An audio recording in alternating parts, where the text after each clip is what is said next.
How did CD Baby start?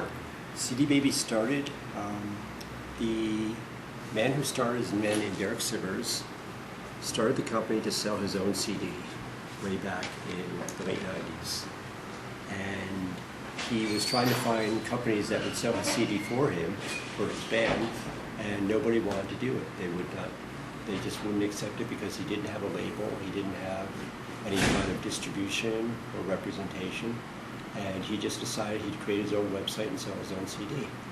And he had other friends who had bands that decided that they wanted to sell their CDs online. They couldn't do it, so they asked him to help. And that's where it started. And it exploded from there. And I don't know if I've asked you this before, but what's happening to radio? What's happening to radio? I listen to radio a lot.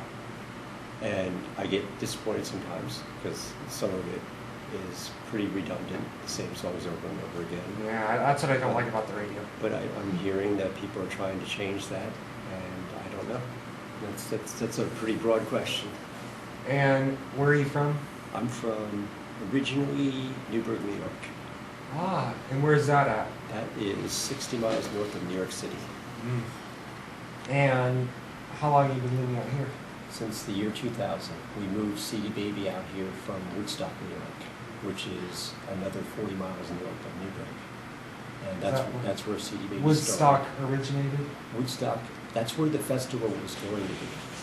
And they ended up having it about 100 miles to the west in the town of Bethel in New York. But they still call it the Woodstock Festival because they'd already put up the posters, the tickets, everything was pointing at that, so they couldn't change it. But that's where the Woodstock Festival happened. And do you think Portland's ready for Hard Rock Cafe? Yeah. Well, I think so. Out of all the Portlands there are, let's get a Hard Rock. Yeah, I know.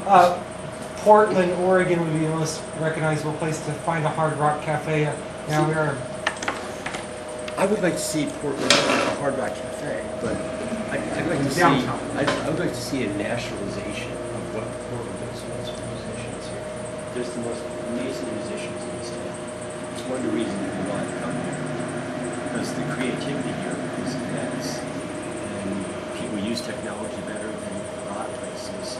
And the musicians, like you can find any kind of music you ever want to hear, anytime. It's awesome. And about CDs, I'm so glad they invented them because CDs are better than cassette tapes, way better than records or 8-tracks. 8-tracks were a dud. Yeah, 2 thumbs down for 8-tracks. Yeah, 8-tracks were really annoying because you would be in the middle of a song and it would stop and it would go into change to the next section on the track. So you'd actually be getting into a song that would just stop dead.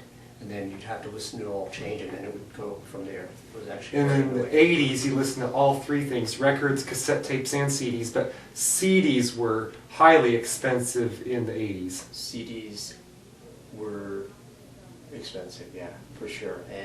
But they become what everybody uses to listen to them. Well, in the early 90s, about 1990, they decreased the price. So yeah, they were the thing to have.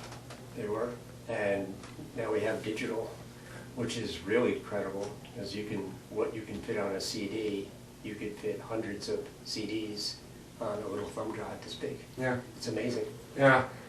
And I think in the 80s, CDs probably costed the same price as a Betamax. And they said Betamax cassette tapes were, video cassettes, Betamax video cassettes were better than VHS tapes because of better sound and better picture. Yeah, but people didn't want them. They weren't going to pay for them. Yeah. That's really funny. Hi, I'm Dave McGinnis with Mainstream Media and you're? Anna Help from CD Baby. And how long have you been working with CD Baby? I will have been with CD Baby for 10 years in August. And what do you like about CD Baby? I love coming to work and knowing that everybody else that's here loves being here as much as I do. What do you like about music? Oh, that music is good for your ear. No music, no life.